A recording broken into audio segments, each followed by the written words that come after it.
Try spinning. That'll work. Hey, Stan. How you doing? Gonna give you guys all a heads up, heads up. Gonna give you guys a heads up. I'm high from paint. Gonna gonna gonna gonna give you that warning right now because the thing is, I've been painting for this guy named Paul. He owns the restaurant I go to that I have breakfast, and he's friends with Donald. He wanted me to do paint in a place for him, an apartment he's selling or renting out. Been breathing in paint fumes for like 9 hours. Been breathing paint fumes in for like 9 hours. And then yesterday, it was like 5. Yeah, 5. So I just got back like half an hour ago. So I'm kind of out of it. But I'm going to be doing this because I finally have nobody in the house. Nobody's in the house. My brother didn't see the movie, so he doesn't know anything. So I haven't been able to fucking say anything. If I could, I would have done it Thursday. Would have done it Thursday.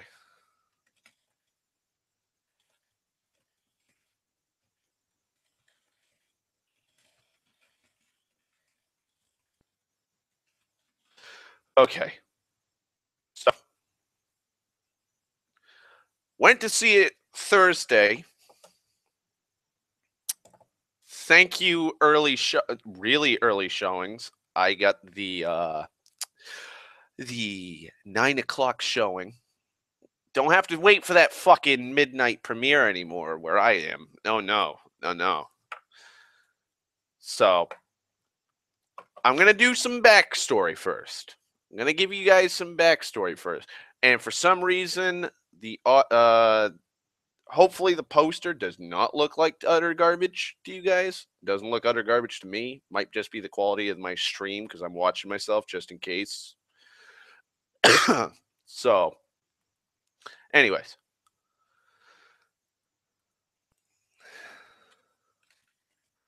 give me a second.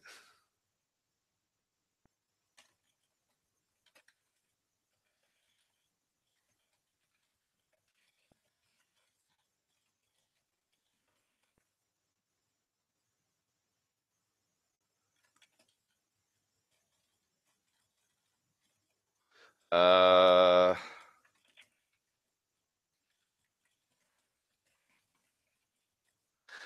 okay. So, anyways, gonna give some backstory to The Last Jedi. Force Awakens. Force Awakens comes out. I go see it the day it gets released. I'm okay with it. It's a good movie. It's not terrible. It's not perfect. It's nowhere, it holds no candle to the original trilogy. It's leagues above the prequel trilogy. It's good. I like it. Except for two glaring things. Two massive glaring things that stick out. One of them's a valid reason. The second one's this hardcore Star Wars fan nitpick. So the first one, Luke's in it for like tops 30 seconds. Doesn't say a fucking thing. Just stares and looks at Rey. That's my biggest gripe with that fucking movie. They were talking about Luke the entire fucking time. We got to see the whole cast. Whole cast. Han, Leia, 3PO, R2, Chewie. Got to see the whole cast. We got to see the old group. But where's Luke? Luke's missing. That's literally the first sentence in the fucking crawl. Well, we found him for 30 seconds, and he didn't say a fucking thing, but he did look badass. And that was it. Wait 2 years to see Luke do something finally. So,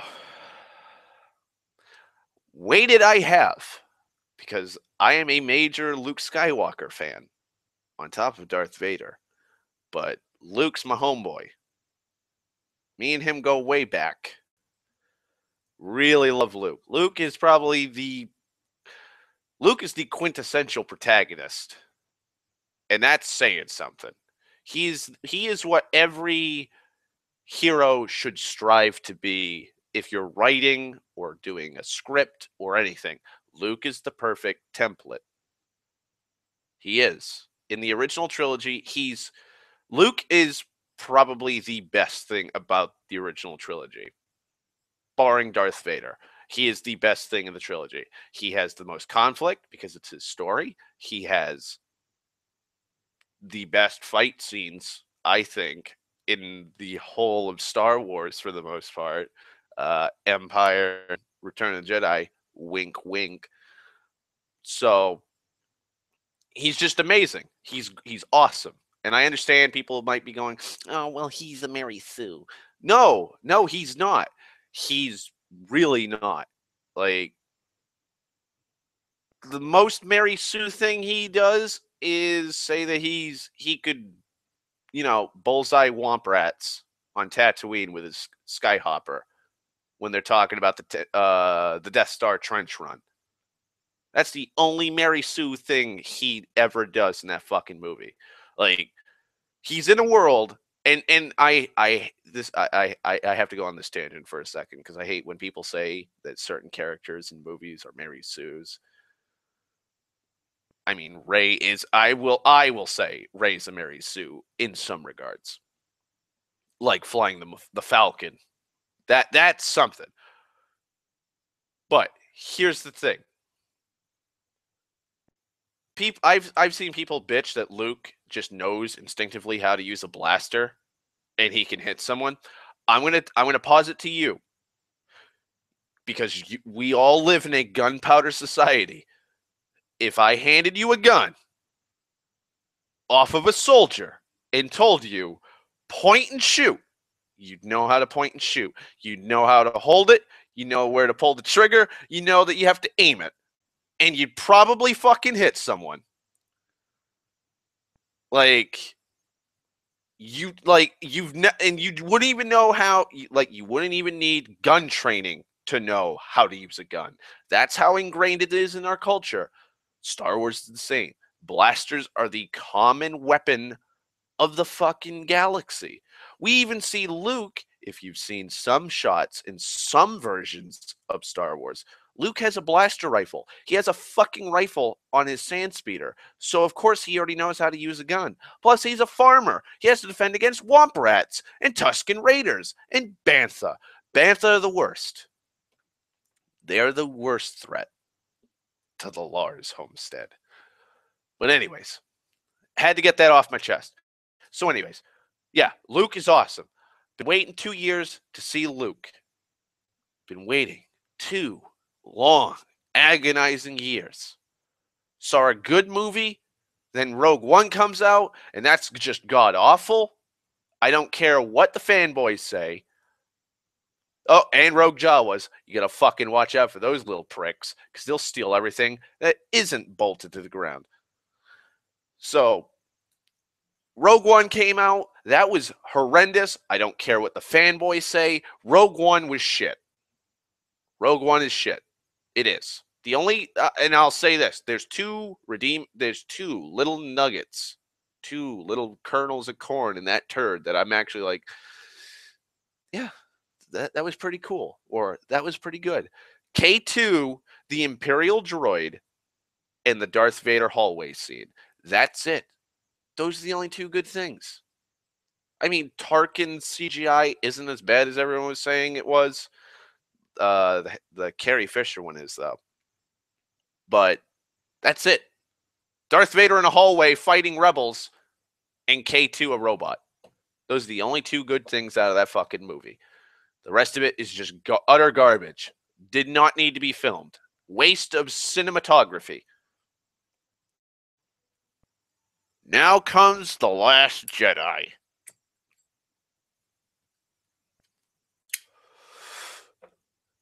Last Jedi finally drops.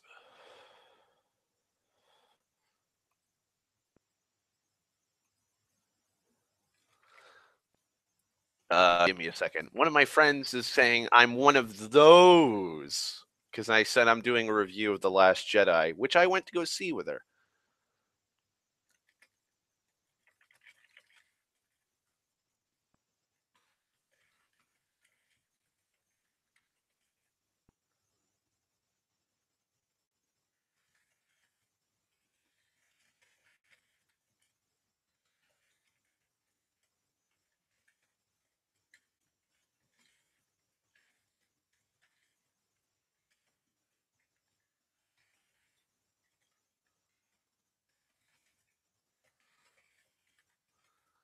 There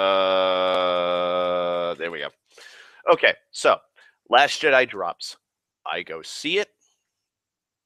I am not amused.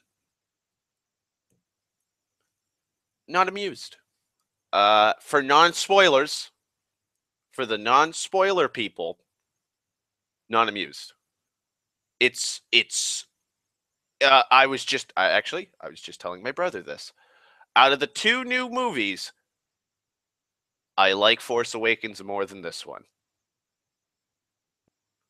Out of the two, I will have to. I hate saying that, but out of the two, if you gave me both, Last Jedi or Force Awakens, and told me with a gun to my head, pick one to watch, I'd choose Force Awakens over The Last Jedi.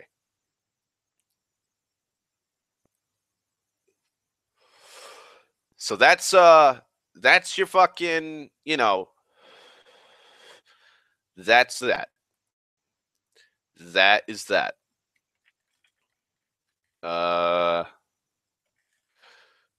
That's the spoiler-free review. It's okay. It's okay. It's okay.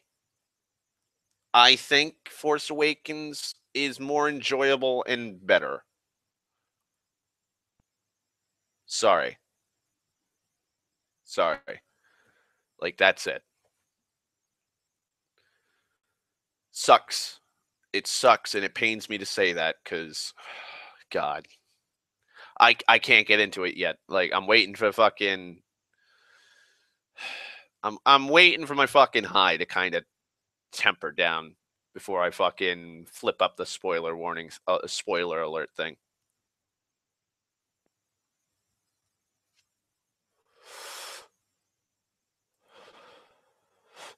Okay. There we go. Grab the image. Also, just opening them up in the browser because I tried with fucking. I tried Manicam, but Manicam just. Ugh, it looked awful in Manicam. So I was like, fuck it. So let's see. Stop sharing that, please. Show me the beautiful face of David Bowie. Go to screen share. Start. There we go. Minimize you. Hopefully it's showing it. Because I don't fucking know. I'm still, like I said, high. Oh, God. This is going to be bad. This is going to be real bad. Okay, I gotta stop because apparently it ain't showing it. So, screenshot. Spoiler warning. Thank you.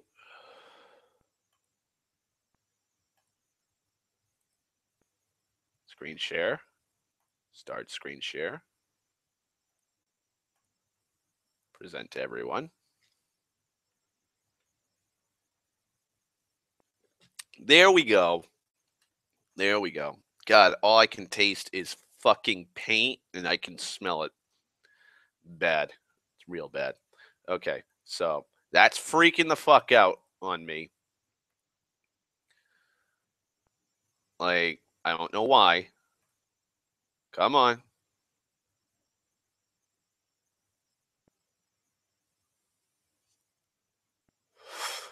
The fuck? It's not showing. God damn it. Okay, hang on.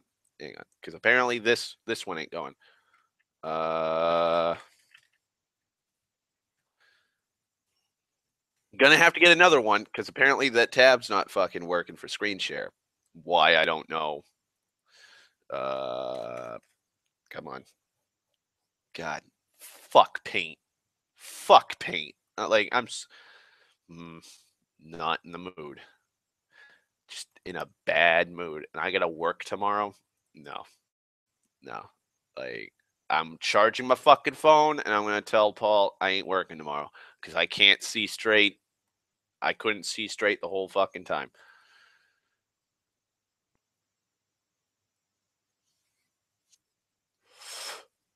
Okay, maybe this will work. Come on.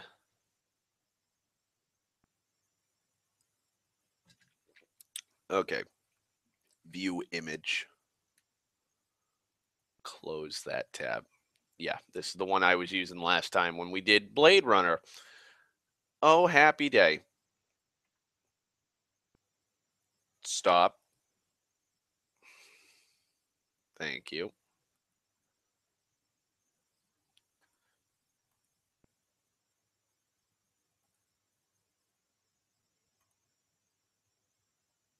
Present to everyone.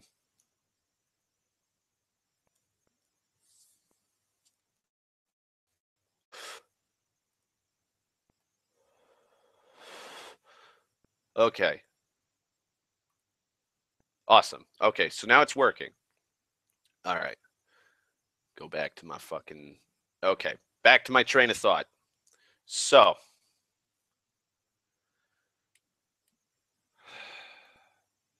let me get it live just in case. Okay, there we go. Awesome. Everything's tip top shape now. All is well in the galaxy. Okay, so Last Jedi opens up right, like literally right after Force Awakens. Literally, they are evacuating the base. They're evacuating the base, and bam, out of nowhere, the First Order jumps out of hyperspace, and they're about to bombard the planet. I'm on board so far. Until the ball of stupidity, I guess, or Ryan Johnson, who's the guy who did this and I guess wrote the script. Ryan Johnson apparently has a terrible memory, like right off the fucking bat. Because the First Order has like 7 or 8 Star Destroyers, and then they have a Dreadnought. And the Dreadnought is like twice the size of the Star Destroyers that they have in the system. And it has 2 giant cannons on the bottom that need to be charged and fire. They're going to fire them at the base. And that's apparently going to just destroy the base. And so the rebels are evacuating, and they're rebels, like the resistance. It's the rebels. So the rebels are fucking like they're getting into their ships. Poe Dameron just waltzes in right in front of this dreadnought and hails Hux, General Hux, and he starts stalling. And he's stalling, and he's stalling, and he's stalling, and it's jokey the whole fucking time. And the reason why he's stalling is so he can get the thruster ready so that he can fire it, so he can fly his X-Wing right into the dreadnought so that the top surface turrets cannot fire on him. And so there's a mom joke right when he sets off the fucking, like, oh my God. I don't know. Like, that, like, right when that scene happened, I was just like, yeah, this isn't Star Wars. Because he hails him, and Poe pretends that he can't hear him. And General Hux is giving his fucking his elegant fucking declaration of victory, I guess, like demanding that the rebels basically surrender. And the entire time his Poe is like, "Is he there? Can you hear me?" And General Hux is all evil looking, and then he looks and he's like, "Can he hear me?"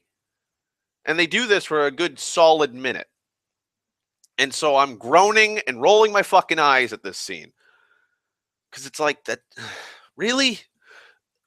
Really? This Ryan Johnson sat there and was like, huh, this is such a great scene. Like, this is like everybody, this is going to get the whole audience laughing and getting into watching my movie.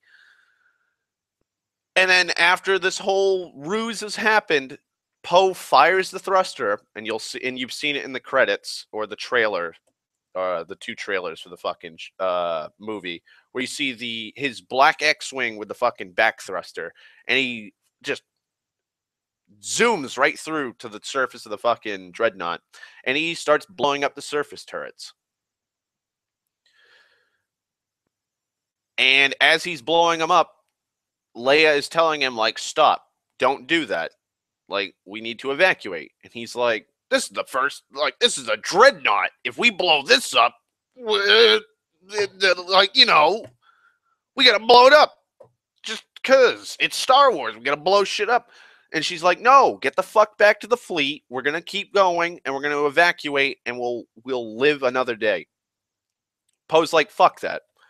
And TIE fighters start coming out because and I really wish that Admiral on the Dreadnought was the main fucking antagonist because he was actually more intimidating and competent. He's like, yeah, he's taking out our surface turrets so the bombers can come in and destroy the ship, send out fighters. And so Poe is by himself this whole time.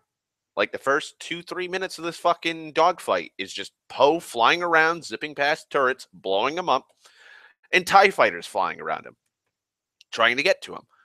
And so he gets hit and he can't use his weapons. And so he has BB-8 go in, and BB-8, and again, another really meh joke is there's a circuit panel on the side where BB-8 is, because BB-8 tucks his head inside the X-Wing and he starts looking around, and there's a spark.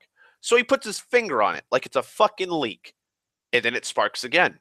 And so BB-8's just, I don't know how his hand can fucking separate this many times, but BB-8's hand just separates and covers like 45 sparks on this circuit board, and it's not working. And so Poe yells at BB-8, and BB-8 just rams his fucking head into it, and apparently that works. And he blows up the last turret, and Poe flies off. And he's like, all right, you're all clear, bombers. And so in the trailers, those giant ships you see in space that are the Rebels, those are bombers.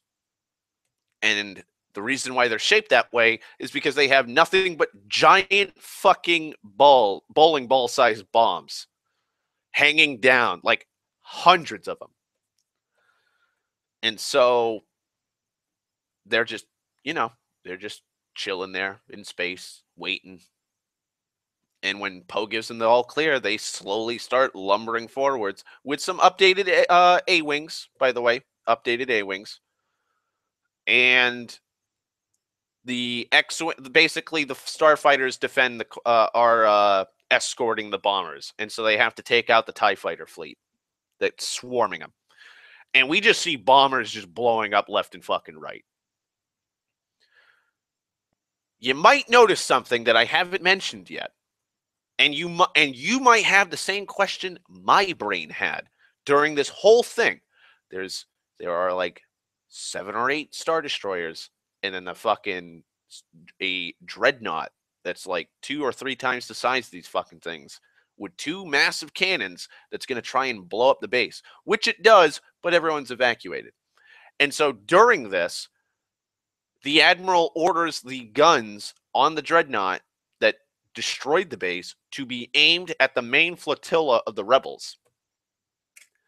And so now it's a mad dash to bomb the ever-loving shit out of this thing before it blows up the fleet. But you might be wondering, what the fuck are the other Star Destroyers doing? What are these 7, 8 Star Destroyers doing during all of this shit that's happening? And I'll answer it for you. They're not doing a fucking thing.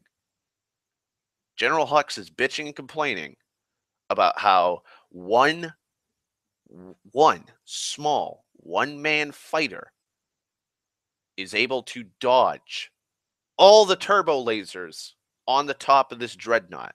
And the Admiral calls him out on it and states, it's a one-man craft.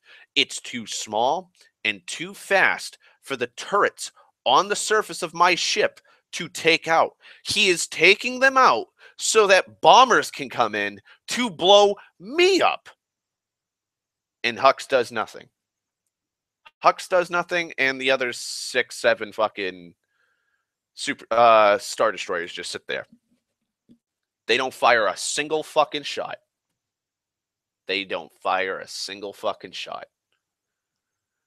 And so the bombers start coming in, And this dreadnought's entire fucking array of TIE fighter squadrons comes out and starts eviscerating them. And then there's one bomber left. And its payload doors are open.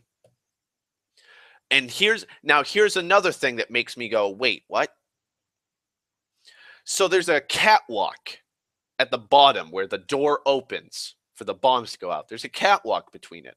So if you're standing on the catwalk, you could touch with both your arms stretched out wide, you could touch the bombs. The door opens up. The catwalk's there. They have people walking on this catwalk while there's fucking space, a vacuum. There's a fucking vacuum beneath them. They've just opened it. They just opened a fucking door to space. And nothing gets sucked out. There's no fucking nothing. There's nothing. Not a goddamn thing. No difference like in air pressure. We don't see like nothing. It's like they're in air, which doesn't make sense because even in like high altitudes, when you open the fucking bomb bay doors to a bomber, there's a lot of fucking wind and a lot of fucking pressure because you just opened a sealed, pressurized vehicle and you've now just opened it up to an unpressured vacuum. And they're just walking like it's okay. And so this one bomber it's slowly, lazily going. The pilot is either alive or dead. I don't know. But the person who was supposed to arm it, and here's how they armed their bombs with a giant fuck off big red button. If you've ever seen cartoons where they have a TV channel remote and it has a big red button on it and they push that to change the channel, that's exactly what this fucking thing did for the bombs. You push a big red button to arm it, and then you push it again, and the bombs go.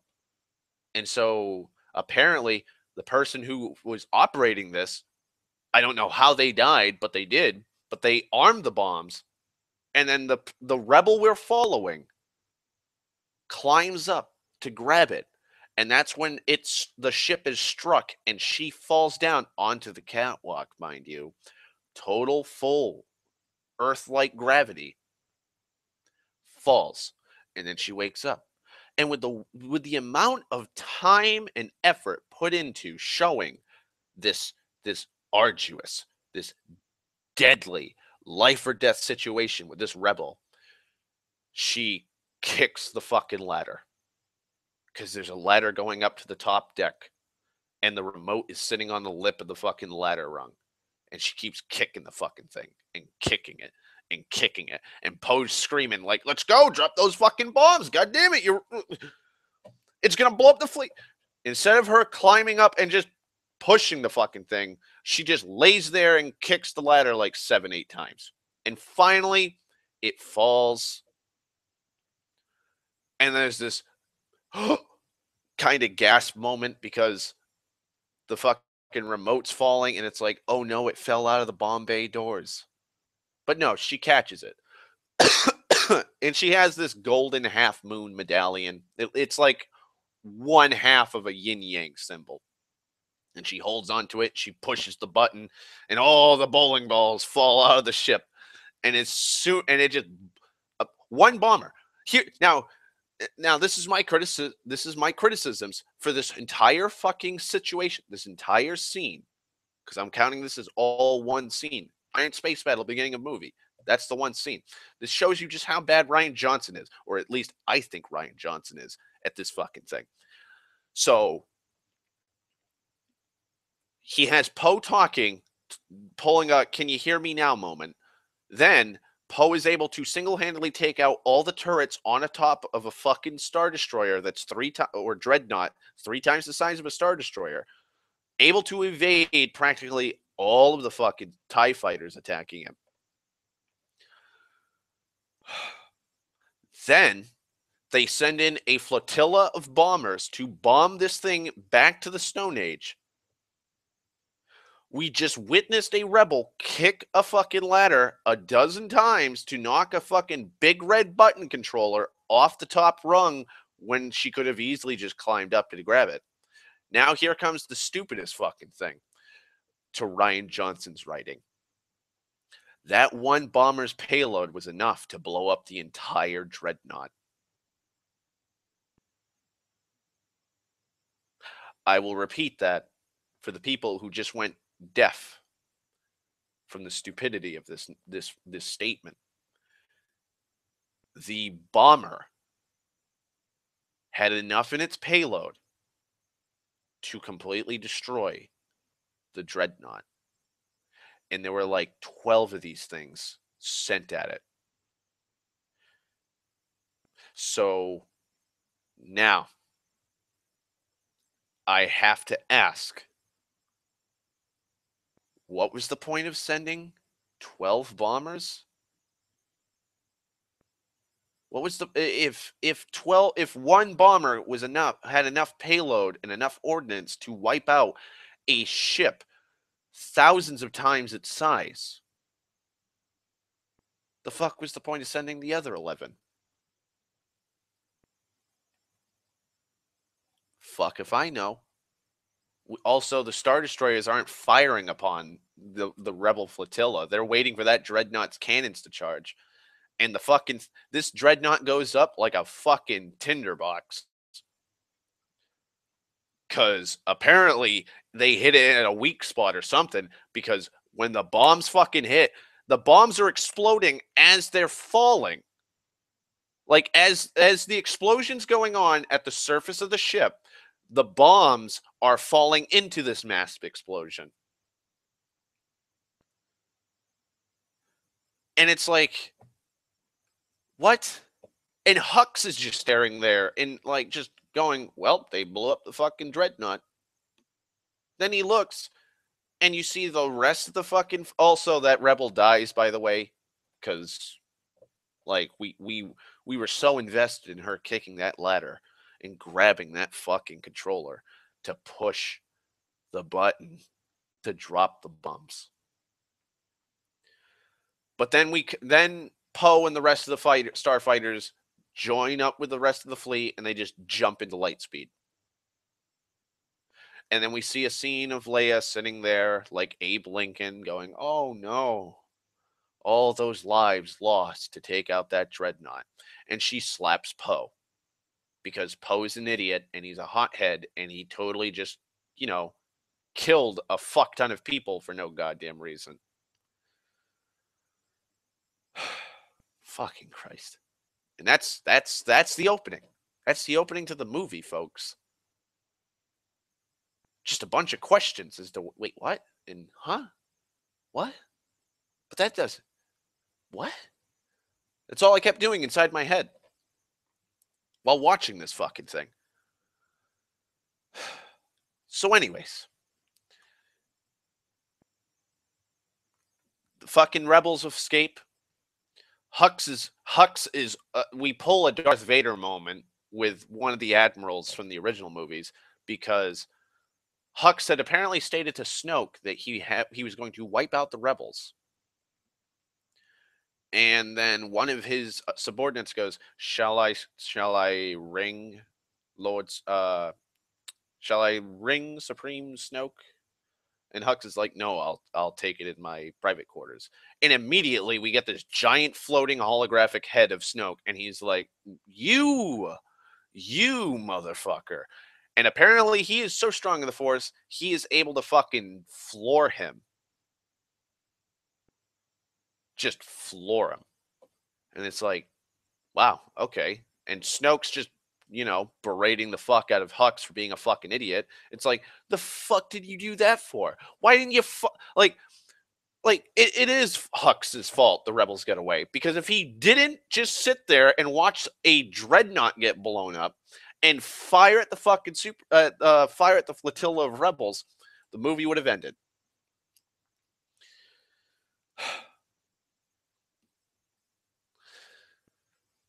So it's just awful. It's just god awful. So Snoke berates him. And then we cut back, and Finn wakes up.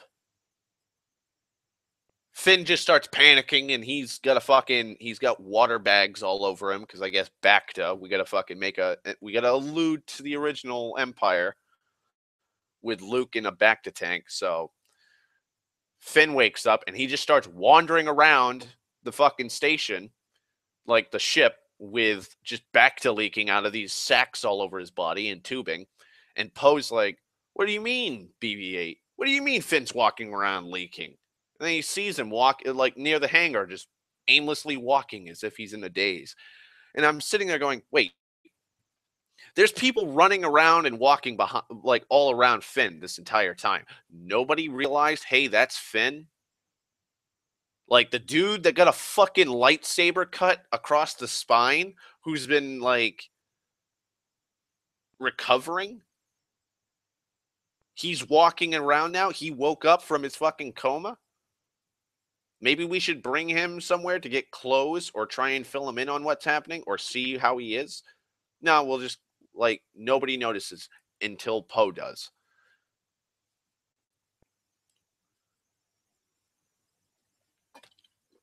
And so Poe he's like, "Oh my God, Finn, you're alive. Oh." And it's a buddy moment, and they're all happy to see each other. And the first thing out of Finn's mouth is, "Where's Rey?"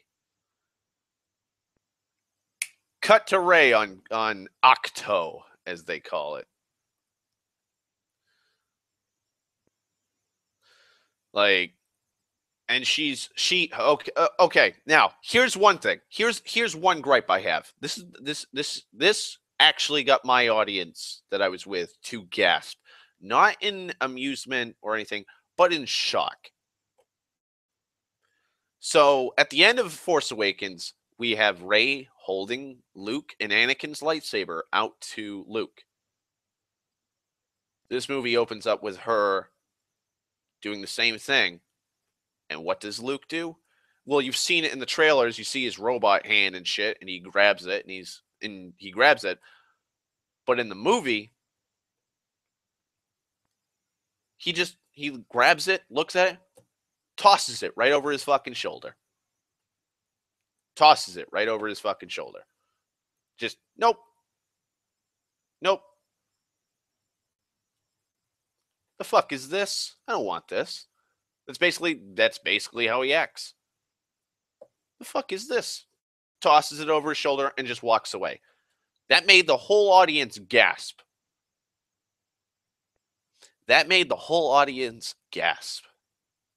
Because it's like, that's Luke's lightsaber. And he just he does not want anything to do with it. And so Rey, like the audience, is in absolute shock. Like, wait, did I just see Luke fucking Skywalker just throw his old lightsaber off a cliff? And so she follows after him, and she does the same thing that she was sent there to do. Tell him, hey, like, I'm with the Resistance. Your sister sent me. Like, we need your help. Blah blah blah blah blah. Luke's a crotchety grandpa now, and he's like, "Get out of my lawn, you crazy kid! Get the fuck off my property!" Essentially, he sits in his fucking hut, and he's like, "No, go away. I don't want to deal with you." Okay, so we're gonna be dealing with this shit again. And so we then follow Rey following Luke on his daily routine. And so Luke throws over a rut sack, and he's walking up the fucking hills in the island. And he comes up to those. Now, people were talking that this may have been like a Wampa nod, like the weird fish, like Yeti monster thing. No, it's just something that Luke fucking milks. Luke walks up to it, and Rey's watching him. And they're sitting there on the fucking beach with nasty ass tits. And Luke just grabs this glass jar he's got, puts it right to its nip, and fucking squeezes out milk. And then he drinks it. Then he goes back up to the top of the island, I guess, because it's only on one island. Back to the top of the island. And then there's this V-shaped chasm with a cove at the bottom, and there's a giant stick, and Luke grabs onto it and he jumps, and Rey freaks out and he lands on this like itty bitty ledge across the chasm, and it's a fishing spear, and he stabs a fish and he pulls it back out and he walks back, and then we cut to him carrying this fish back to the hut, and that's his daily routine. All he does is drink weird alien monster milk out of a tit and fishes. And then there's these weird frog-like people called caretakers that take care of the island for him. And apparently they've been taking care of the island since the Jedi put the first temple there. Okay. And that's Luke. That's Luke so far. He's said a few things. He barely says anything really. Also, the when Rey is telling Luke, "Hey, you need to join us. We're part of the Resistance," Chewie kicks in the door, and Luke starts talking to Chewie, and that's when he finds out what happened.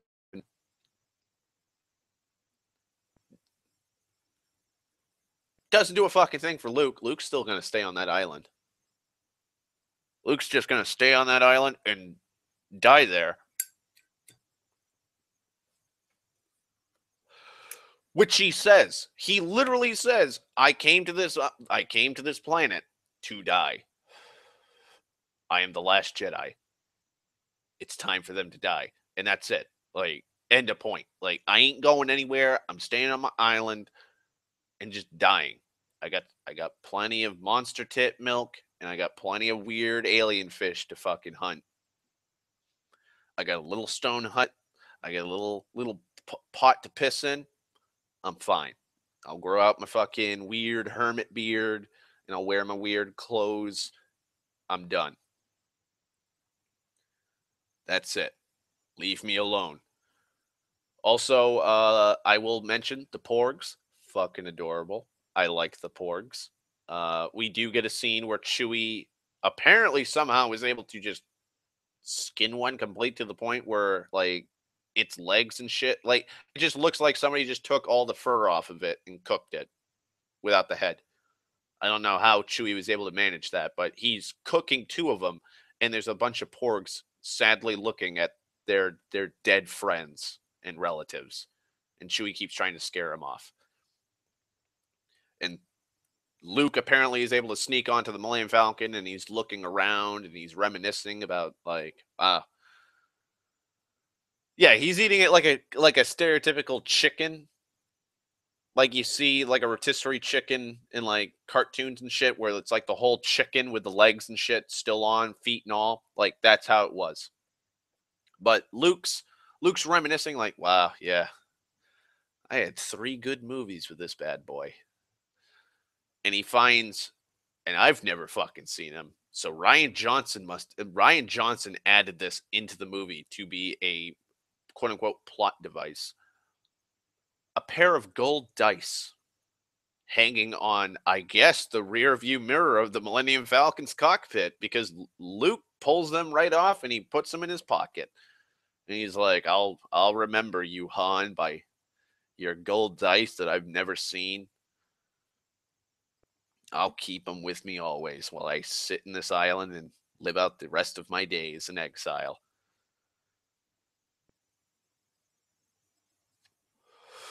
And then Luke just, he 180s to training Rey, because we have to. We have to have the Yoda Luke mentorship fucking angle for this movie. And so he goes up to Rey and he's like, dawn tomorrow, I'll teach you 3 lessons, nothing more. And so he walks off. And Rey, during this time, went to one of the Porg nests that had the lightsaber, and the Porgs almost accidentally started the lightsaber and beheaded one of their own. But Rey scares them off and takes it, so she has it. And so the next morning, Rey is taught the Force. They go to a cave, and it has like this mosaic in the middle that collects rain droplets or some shit, because there's a little pool of water. It's not too much, and like it keeps dripping, water keeps dripping into it. And Luke keeps telling her about balance and how there's light and dark. You need to balance things. And he has her come out to a fucking precipice that's like 500 feet above like craggy waters. And he's like, sit on this rock, close your eyes, and feel. And she's like, and so she reaches her hand out. Here comes that charming humor of Ryan Johnson again. She just reaches out when and like to try and feel something when Luke says, close your eyes, sit, and feel. And he has this like stick or whatever, and he starts touching her, and she's like, oh my god, I feel something. And he's like, yeah, you feel something? She goes, yes, that must be the force. And he slaps her in the fucking hand. He's like, no, you stupid bitch. Feel. It's the force. Can you see the force? No? All right then. Close your goddamn eyes and just feel. Breathe. Just breathe. The fucking thing that kept saying during the fucking trailer. That's what Luke tells her to do. And he's like, what do you see? And she's like, I see predators eating prey, and I see the water, and I see the earth, wind, and fire. I see the elements. I am everything. And he's like, good. And she's like, wait, I see something else. And it's like Gandalf moment when Frodo sees the fucking inscriptions on the One Ring. He's like, what? And she's like, I see a dark place. And it's a fucking hole in the ground with weird fucking shit growing on it, like lichen. He's like, yes, there's always darkness when it comes to light. There's like, it's yin and yang, I'm saying. Like, yep, I just keep saying yin and yang. Like, it would have been better if Ryan Johnson just had Mark Hamill say yin and yang. Yep, that's yin and yang, because she kept saying something that's like, yep, that's the opposite of what that other thing is. Yep, it's balance. And so she sees this hole, and she keeps getting closer to it and closer to it. And finally, the camera goes right into the hole, and you have fucking Luke screaming her name because she keeps wanting to look into this hole. And finally, she snaps out of it. And that's the moment you see in the trailers where she's like gasping for breath. And Luke's like, bitch, you didn't even try to stop to look at that fucking thing. And she's like, there's something down there. He's like, yeah, nothing. It's the dark side. It's evil. Don't look at it again. And that's when he does his the trailer quote, like, I've seen this raw power once before, and it didn't frighten me. Now it does. And so he kind of gives up for the day, and he sits next to the little fucking collecting pool or water pool or whatever, and she's like, but you're Luke Skywalker. Famous Jedi master and whatnot. He's like, yeah, I fucking am. But you want to know what I was? I'm a fucking legend. I'm a legend. I'm a hero. I'm a legend. People don't know the real me. People don't know the real me. I failed when I tried to resurrect the fucking Jedi Order. One of my students killed everybody, and the Jedi. And I will mention, this is a pretty good point. I'm glad they brought this into the film canon, at least.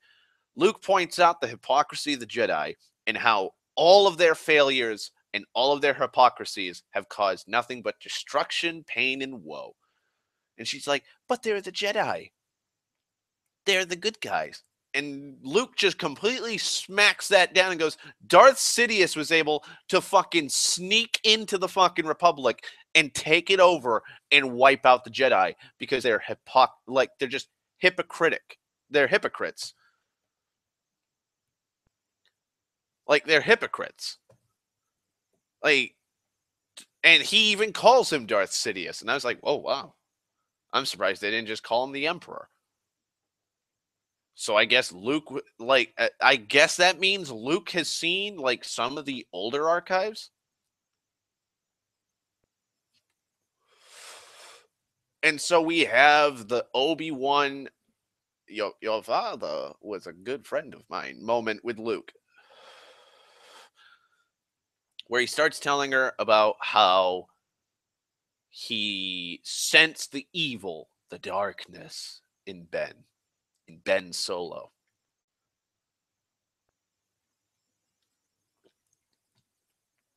Okay. And Luke's like, yeah, I made a temple and whatnot, and I was training students, and I was gonna reintegrate the Jedi into the Galactic Society. And old Ben Solo had a lot of evil in him. He was real evil.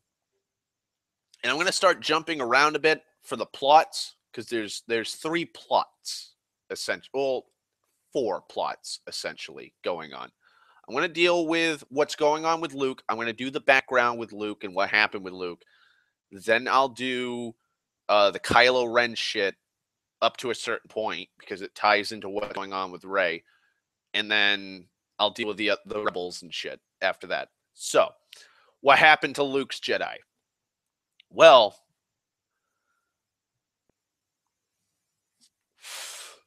sorry, I had to take a drag. Well, this is what happened. Luke was training Jedi, and he had Ben Solo. Leia and Han told him, take our son in, train him in the ways of the Force. And Luke even says Han was being Han about it. So I guess Han wasn't too happy with having his son assimilated into a monastic order. But that doesn't make sense because in Force Awakens, like, Han's eyes have been open, and they've been open for a long time now. Like, he's like, yep, I thought it was a bunch of mumbo jumbo, but it's actually real. All of it. The stories, the Jedi, the Sith, it's all real, kid.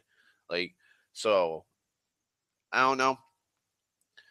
And I'm also going to tell you the quote unquote plot twist, I guess, or plot turn. I'd say it's more of a plot turn. Basically, Luke, when he sensed this evil and he realized that Snoke was manipulating Kylo or Ben, he tried to kill him.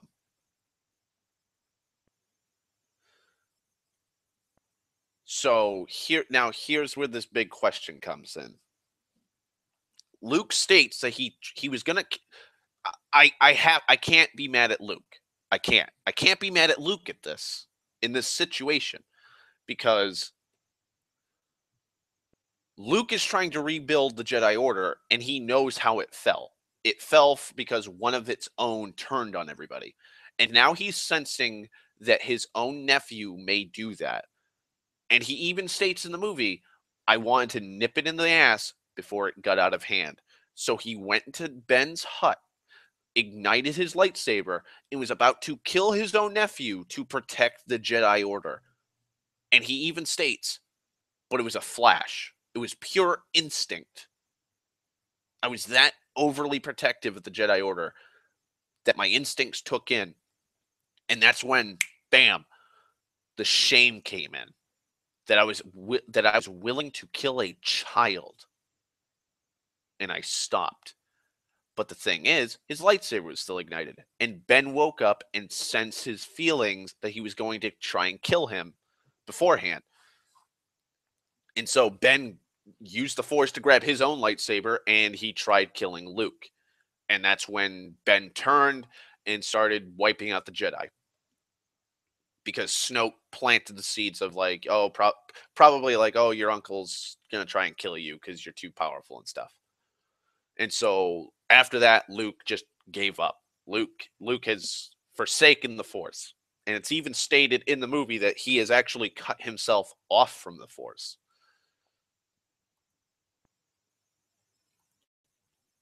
Give me a second.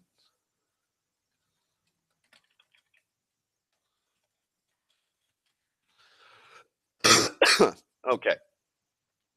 So, anyways, I've caught you guys up to there with the Rey Luke plot. Now comes the Kylo plot. So Kylo comes before Snoke, and we get to see Snoke in person. And Snoke looks like a fucking zombie. And he's in his gold fucking trim outfit and shit. And as Kylo's kneeling before him, he's got this helmet on. And Snoke is not pleased with Kylo. He hates Kylo right now. He's like, take that fucking mask off. And so he takes the mask off, and you see the big old black fucking like band covering the giant wound he got from Rey. He's like, when I found you, I found raw power and all that shit. And he's like, but you know what? You've been hesitating.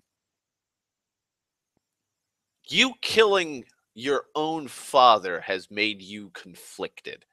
You're not Darth fucking Vader. I thought you might be the next one, but you're not. You're just a fucking child. And so that pisses off Kylo. Kylo goes down into the elevator, and you see in the trailer, you see him smash the helmet into the fucking compartment he's in for the elevator. He keeps smashing the fuck out of it, and he breaks his helmet, and he's like, scramble my ship. Because Snoke and the rest of those Star Destroyers that Hux is a part of are going after the rebels. And so he hops into his weird TIE fighter, not TIE fighter thing that looks like the X-1 Advanced TIE fighter that Darth Vader used in A New Hope.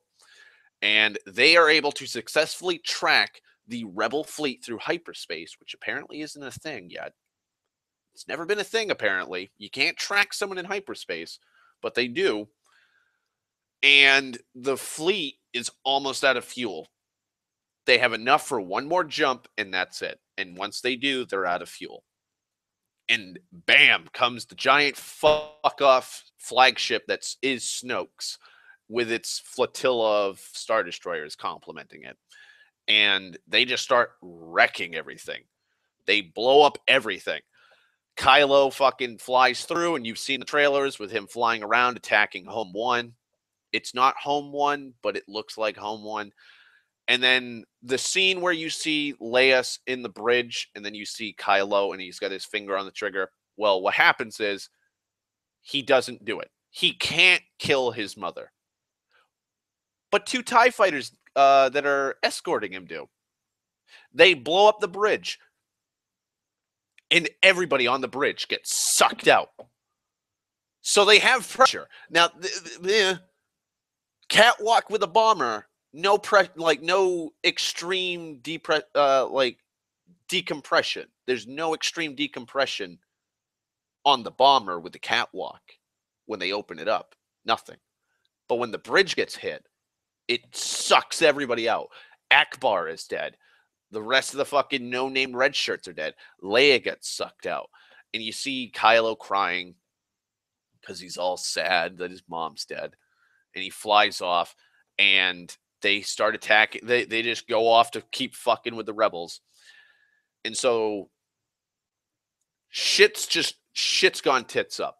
And so I'm like, so that's how they wrote Carrie Fisher out. Two no-name TIE fighter pilots blew up the bridge that she was on, and she's dead. No, because we have a Superman scene. We have a Superman scene because Leia somehow, miraculously, uses the Force. She's covered in frost. She's been in space for quite a while now, to the point where it would kill a normal human. Leia uses the Force, and she starts floating herself through the debris back onto the bridge. And Poe and Finn notice her, and they open up the fucking door, and she's put into a fucking bed. She is now bedridden for the majority of the rest of the movie. And during this all, Finn tries to steal an escape pod. They try to steal an escape pod.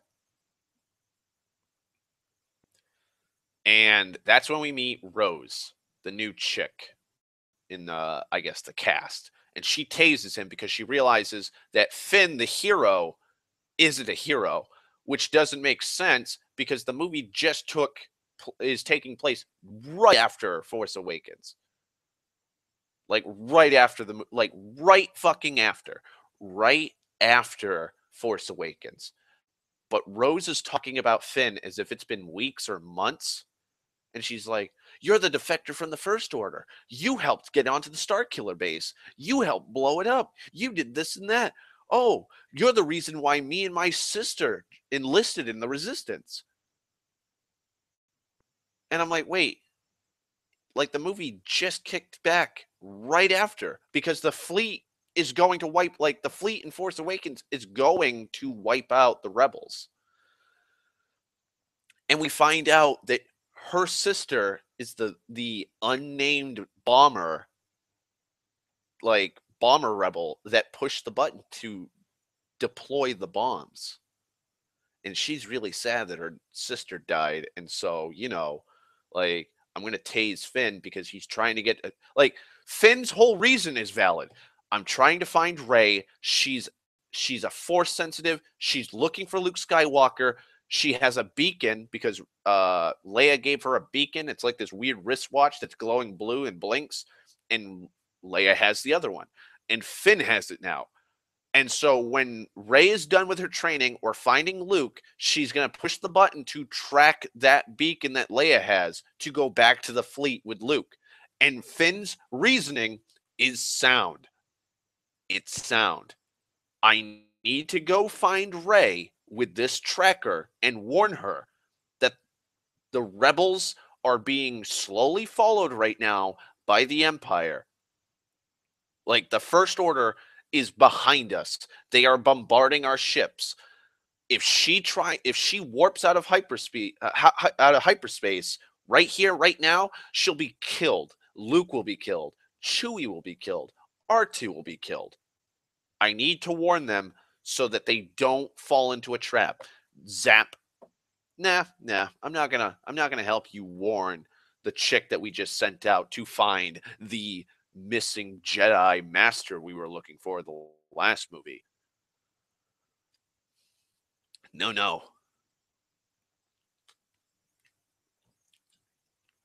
Then,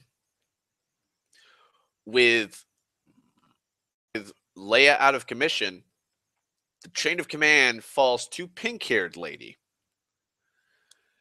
And during this whole thing, Leia and everybody points out that there's no way that the First Order was able to track them.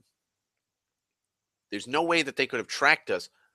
And with the way that they're talking, it's as if they're trying to infer that somebody did sabotage on the ship. They're like, there's no way they could have tracked us. They'd have to have a tracker on board. And so now pink-haired lady's up on the bat. And she keeps going, yep, well, we're just going to keep going. We're on impulse power. We're going to slowly keep lumbering through, and we're going to stay out of range of the Star Destroyers so they can't blow us up. They'll only hit the shields, and the shields will hold. And we're just going to keep going until we run out of fuel. And so it's like, so when I was watching, I'm like, she's the traitor. She's the traitor. Why the fuck would you do that? Like if somebody is inferring that there's sabotage on board and somebody has placed a tracker and I was in command now and like General Organa, Leia, is out of commission right now and she's in a hospital bed, like in intensive care, and now it's I'm taking charge. I'm going to search every fucking nook and cranny of the ship to find that tracker, destroy it, so that we can all jump into hyperspace to a fucking destination, a safe destination, and then we can go from there. I wouldn't go, well, they may have a tracking device on board. I guess we're just going to keep going at 5 miles per hour and stay away from their blaster fire and just keep going till we run out of fuel. That's totally not traitorous, guys. I'm totally not being a traitor. And so Poe of all people, the rash, impulsive person goes, yeah, I ain't dealing with that shit. So he tells Rose and Finn and BB-8 to take an escape pod or a shuttle and talk to Maz Kanata. They talk to Maz Kanata. She's on a hologram for all of 30 seconds, and she's flying around with a jetpack, shooting at shit because apparently it's a union dispute, and it's a long story, and she doesn't want to talk about it. My big question about that whole little scene is who the fuck is recording her while she's flying around in the jetpack? Because we see her back turning in the hologram. And she tells them, go to this casino. Like there's a casino planet I have friends on. Go there, look for a guy with a red flower lapel on his fucking jacket. He's a code breaker. Because Finn's idea is because he used to use a broom on one of the Star Destroyers, he knows how to crack the codes. You need a code breaker to break the codes so that you look invisible on their scanners so you can board the ship undetected. But he doesn't have the technical know-how for that. You need a highly skilled, highly expensive code breaker for that. And so Maz goes, go to this casino planet. I apparently have one of those. So Finn, Rose, and BB-8 take a shuttle to Casino Planet. And so they go to Casino Planet, and it's a casino planet. And they're looking around, and Finn's like, oh, this is great. Look at this. They got champagne and booze and craps and roulette and casino, and they have slot machines and shit. And BB-8 has some weird little drunken goblin creature fucking putting gold coins into him, thinking he's a slot machine. And they get captured. They're running around because they parked illegally on the beach, and so the police are looking for them, and they find them, and they're captured. Also, the fleet has 8 hours of fuel before it runs out, so they're on a time crunch. And during this whole thing, during this whole let's look for this unknown mysterious figure with the fucking red heart, the red flowered lapel pin thing on his jacket, Rose gets all sad and teary-eyed because she's from a mining planet, and there's these weird jackalope like giraffe animal monster things that are being used as horse races. And it's really sad because all the people at this casino planet are weapons dealers, and they're using these poor alien animals for sports and money and entertainment. And while I'm sitting there hearing her talk about this, I'm like, how do you know all these people at the casino are weapons dealers and like arms dealers? How do you know this? How do you know all these people like made their money illicit, like through illicit operations? Maybe one of them is just a really rich businessman that knows how to invest his money wisely. But no, that nuance. We gotta have this fucking save the animals message, and war is bad. Even though you're watching a fucking thing called Star Wars with people in white armor with blaster rifles shooting at aliens and shit, and you have giant fucking TIE fighters and X-Wings flying around blowing shit up. Yeah, like, war is bad. Let's have this war, like, sorry, war marketeering is bad. War profits are bad. Profiting off of war is bad. So they get caught, and they're thrown into a jail cell with Benicio del Toro, aka DJ. Where to begin?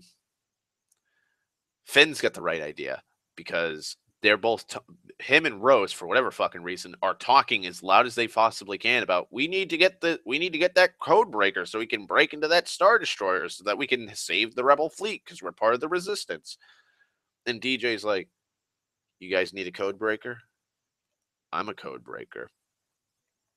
I'm a code breaker. You need one? And Finn's like, no. You misheard us. And Rose is like, yeah, we need a code breaker. And then they're like, yeah, no. Like, yeah, nah, we're okay. And he's like, fine. And he's been laying there for, I don't know how long he's been in that cell, but apparently he just walks up, pulls out a card, sticks it into the fucking cell, and automatically unlocks every fucking door in the jail cells. And he walks off. So why didn't DJ do that beforehand? And then Finn and Rose are like, oh my God, he's a code breaker. He could probably help us, but maybe not. Maybe we shouldn't trust him. And so they run off, and there's a big chase scene where both of them are running around trying to avoid the police. And they finally come to the stables where the weird alien animals are. And we see little human children as stable hands, and they're all scared. And Rose is like, don't worry, don't worry. Look at my ring. Look at my decoder ring. And she has a little lever on it that she lifts up, and the gold decal on top opens up like a fucking manhole cover to show the Rebel Alliance logo. And she's like, we're part of the resistance. Can you help us? And so the police come, and bam, all the animals come running just right out. They just smash right into these people. I don't know if they're dead or alive or knocked out. Don't know. But fucking Rose and Finn are on top of one of these things, and they start running, and we have these two little scouter ships with fucking spotlights, and they're like, they can't get away from us now. And then the animals hop over the fencing and start running into the woods. And it's like, yeah, yeah, they can get away. They can get away. They can. And so Rose and Finn ride this damn thing. They evade the fucking police, and then they're at a cliff. They're on a cliff face because they tried getting to their ship, but the ship gets blown up by the scout ships. And so they keep running up they go right up a cliff somehow. And then they evade the police, and they're like, well, now what? And DJ comes with a ship, and it opens up like a spiral staircase down. And that's how you get onto this thing. And BB-8's sitting there, and then DJ's there, and he's like, oh, looks like somebody needs a lift. And so Finn and Rose are like, yeah, we need a lift. And so they hop onto the ship. And Finn starts having his moral and more war profiteering, anti-war profiteering messaging coming in. Finn's like, we don't need you. Like, wait, this ship isn't even yours, is it? He's like, nope, it's not. BB-8's like, he stole it. And Finn's like, BB-8 says you stole it. And DJ just looks at him and goes, we stole it, looking at BB-8, because it's like, yeah, both of you stole it. And so Finn's bitching and complaining about, oh, I can't believe we're working with such a scoundrel. Oh, you're such an evil, bad doo-doo head. And DJ's like, really? Look at this. Let's see who owned this ship. And he goes to a table and he hits the hologram button. And you start seeing TIE fighters. He's like, oh, looks like they sell weapons to the First Order. And then he hits another button, and you see an X-Wing. He's like, oh, looks like they sell to the Resistance too. Things aren't always black and white, kid. Wow. That subtle fucking nail. Wow. That's some subtle fucking messaging right there. You're telling me that this one guy who owns this ship was selling X-Wings and TIE fighters.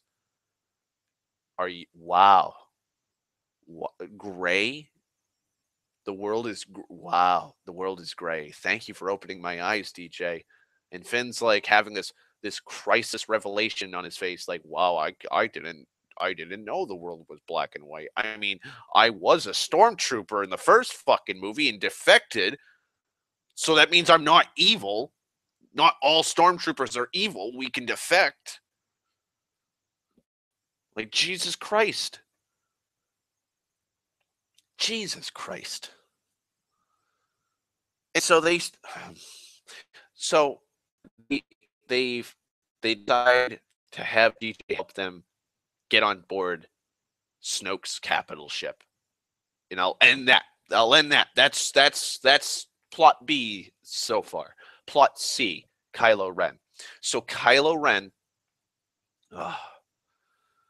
Kylo Ren, fucking Christ. So Kylo Ren is upset and he's really moody right now. And him and Rey, for whatever reason, are able to see each other. Like, they're able to see each other. Because Kylo is sitting on a medical bed and he's getting that fucking black bandage pulled off and the rest of his wounds sutured shut. And he sees Rey. And Rey sees him and she pulls out her gun and shoots at him. and you see him like grip his side like he's been shot, but it does nothing. They can only see each other. So it'd be like me seeing you, but you're hundreds of thousands of miles away. But I can see you as if you're standing there right in front of me. And you, the same thing. You can't see where the person is. And so both of them start talking to each other.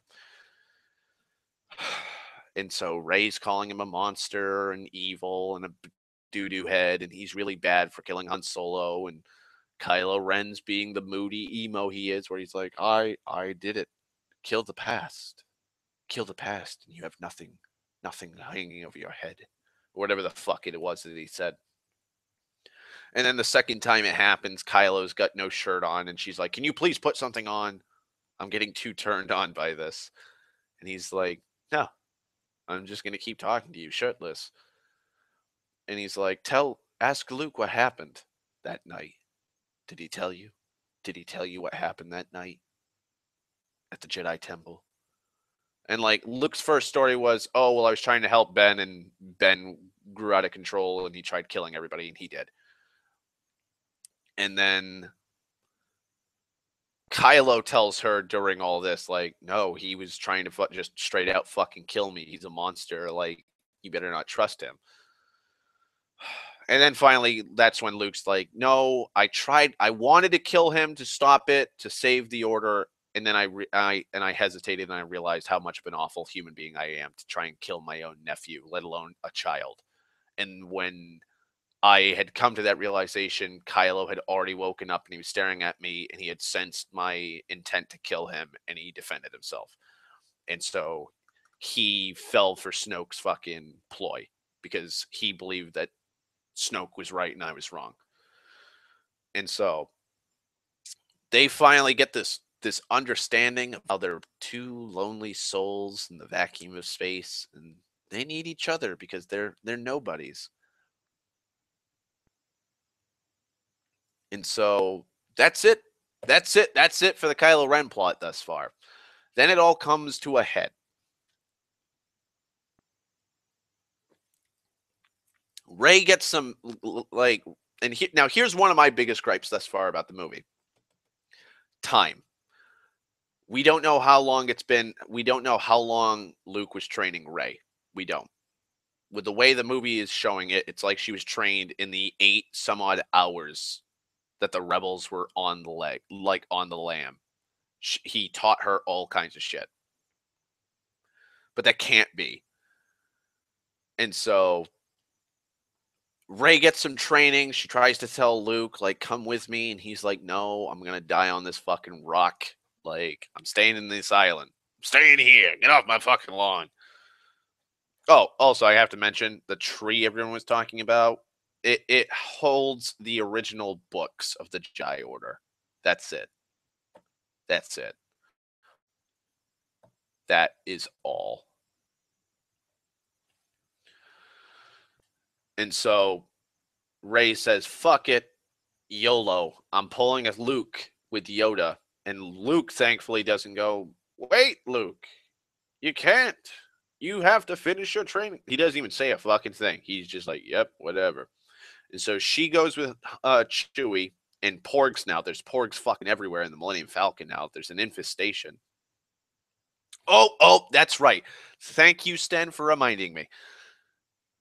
Rey is a fucking idiot.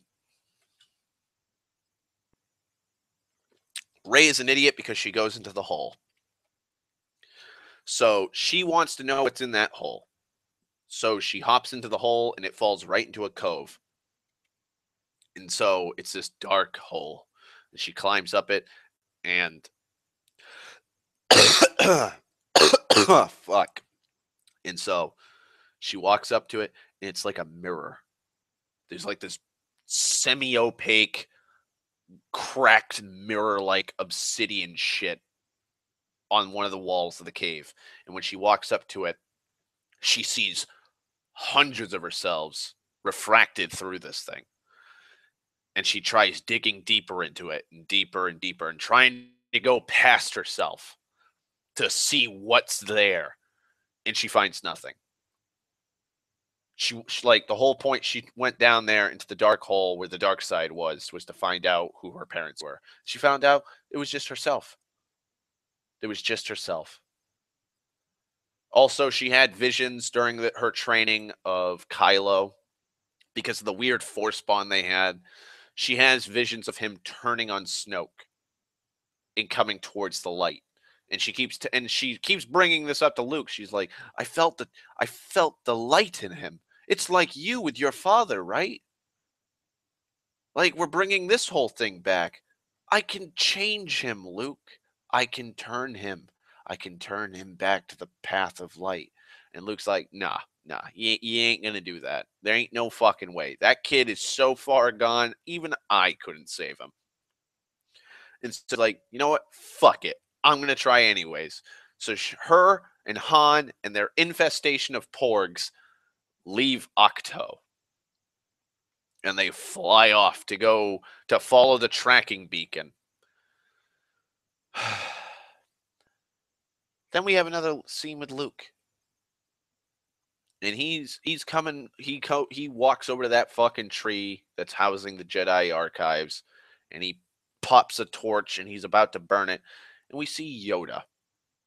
Force Ghost Yoda. He's like,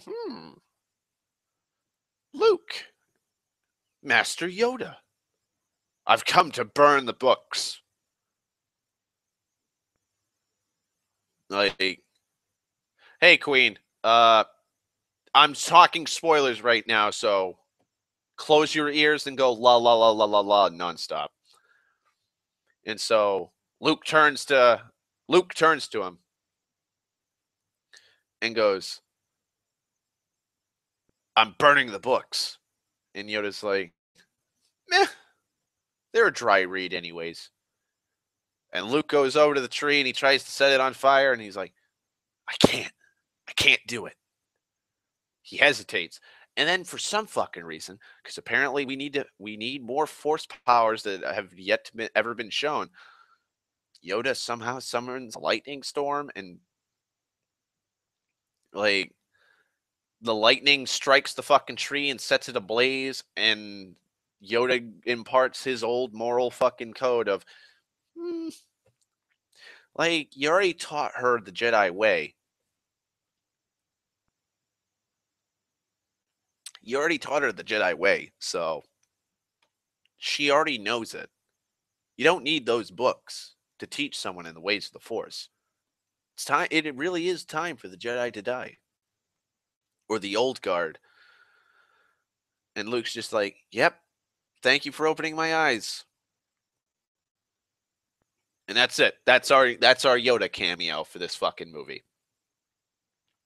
Okay. We then cut back to Rey telling Chewie, I'm going into this escape pod, fire it out the fucking hole, and just stay away from the ship just in case so you don't get blown up. And so Rey's escape pod lands in a hangar bay of Snoke's capital ship, and she's greeted by Kylo Ren, who brings her aboard to meet Snoke. Oh yeah. Apparently Yoda somehow smacks Luke. Like, apparently, like Force Ghosts now have the ability to manipulate the physical world now. But yeah, so we're now getting that all points are converging on this moment. Finn, BB-8, DJ, and Rose sneak on board the ship, and they're going towards the tracking device to shut it down. And so while they get their way there, and they're all one of the evil BB-8 Imperial droids notices, like, hey, because they put a trash can on fucking BB-8, because apparently nobody's gonna notice that this one fucking droid is the only one they've seen on ship that looks like that. But it's a trap. They were caught. Finn, Rose, and BB-8 are captured, and we find out DJ was paid by the Imperials. Uh-oh. Uh-oh. And so, at the same time, the rebels have been abandoning. They only had 3 ships.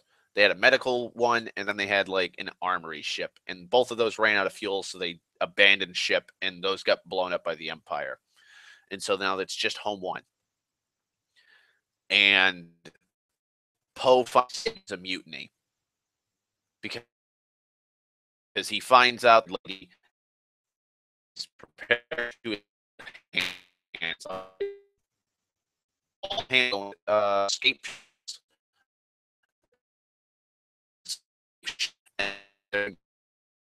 Fuck, I'm taking over the ship. And so he commandeers the bridge, which is fixed somehow, I guess. I don't know. Because it was blown up before. But he's holding out, and they can, uh,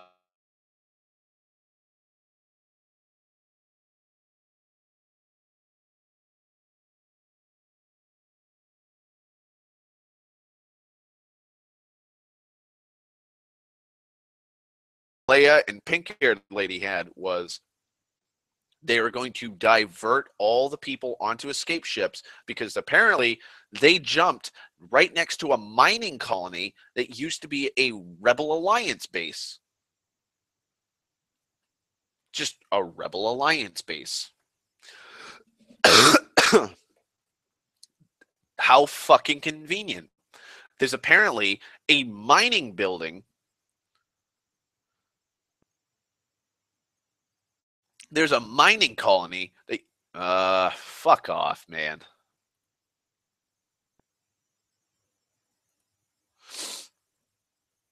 Can you hear me now? Can you hear me now? It's probably my mic.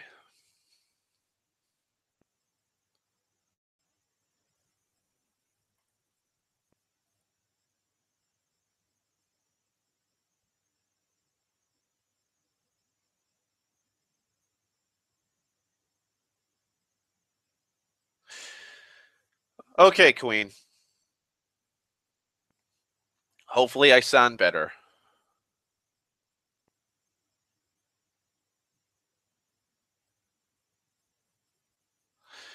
Give me a second. I got to respond to somebody on Facebook. God, I'm fucking hungry too. Yeah, I'm gonna have to wrap this up real quick too, because I got to get to an ATM because I didn't get paid today. So, anyways,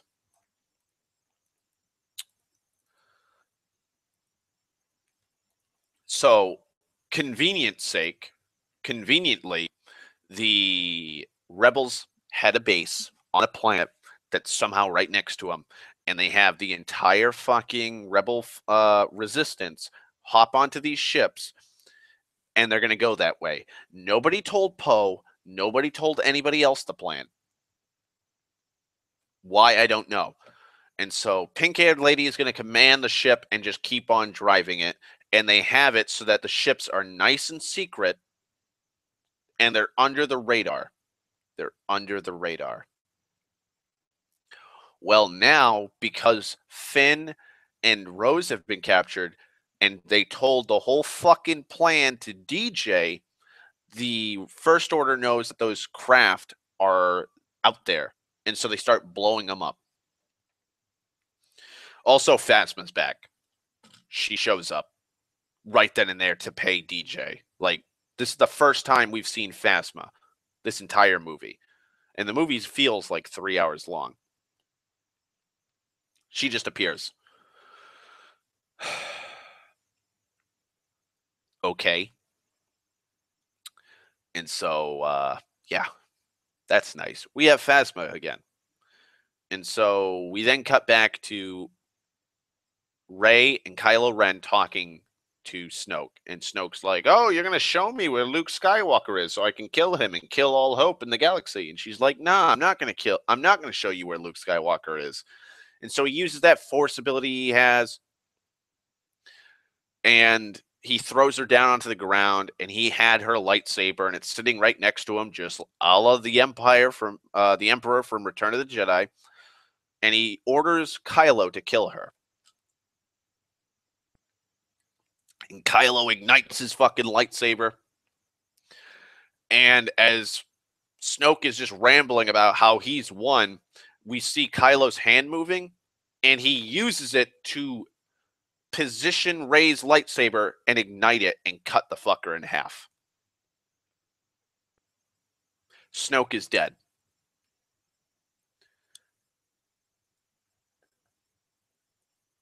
And then Rey uses the Force to grab her lightsaber, and now her and Kylo, and I'll say this, the fight was pretty badass. Kylo and Rey now fight the Praetorian Guard, the Red Guard dudes that were protecting Snoke.